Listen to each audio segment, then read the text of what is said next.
All right, the HEART program provides support services to not only our community members but our patrol staff as well too. And one of the examples we've had was where we received a call from a patrol team asking us to support a female and their son who had been displaced suddenly. During the course of that call, we were able to communicate and collaborate with the team and determine the best resource was for us, our link team, to meet them out in the field, bring those folks back to our office where we can continue to engage with the son and with the mom.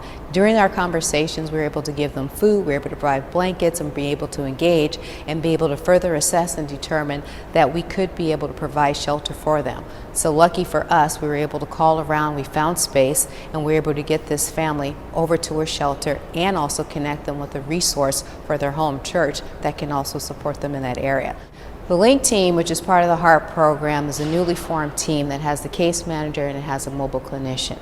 I love this team because we're able to do really good work. We're able to collaborate with our community agencies. We're able to talk and we're able to consult and be able to find solutions that as a team alone we would not be able to have the answers all the time, but being able to outreach to our partners, we can collectively work together to really make a difference and help move these folks along and connect them to the right services. And that is something that I'm really proud of. So one of my favorite things about the program is when we show up on a call and they see a mental health clinician and then they see a police officer and they get a little bit confused because they wonder why the police is here. And then I always kind of do this intro thing that, hey, I understand that I'm a police officer, you're not in any trouble, but this is kind of a new partnership where we have a mental health clinician and a police officer, and I'm specifically trained, so we take care of all the mental health calls in the city of Hayward. And it's just nice to see them when that kind of just brings their guard down.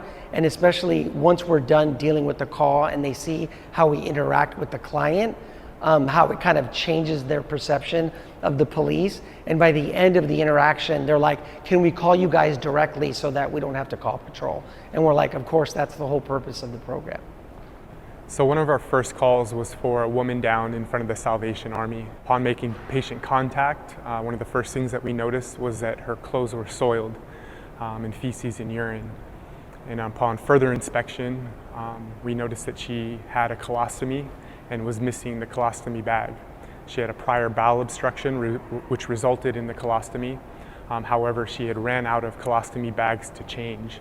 We made contact with First Presbyterian Church for an emergency shower, got her showered, got her in a fresh change of clothes, and gotten her fed. And on site that day, Alameda Health Systems was there with their van for healthcare for homeless. And we were able to get her a same-day doctor's appointment with the nurse practitioner. And the nurse practitioner that day was able to replace her colostomy bag. And then we were able to check her into First Presbyterian Church's shelter and get her enrolled in their program.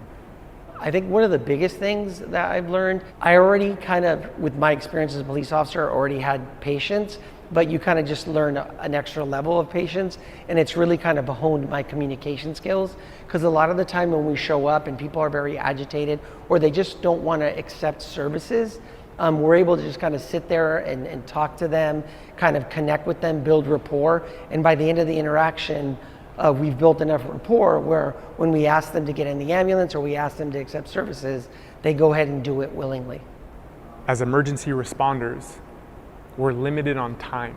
We're there to handle and mitigate an emergency and then go available to handle the next one.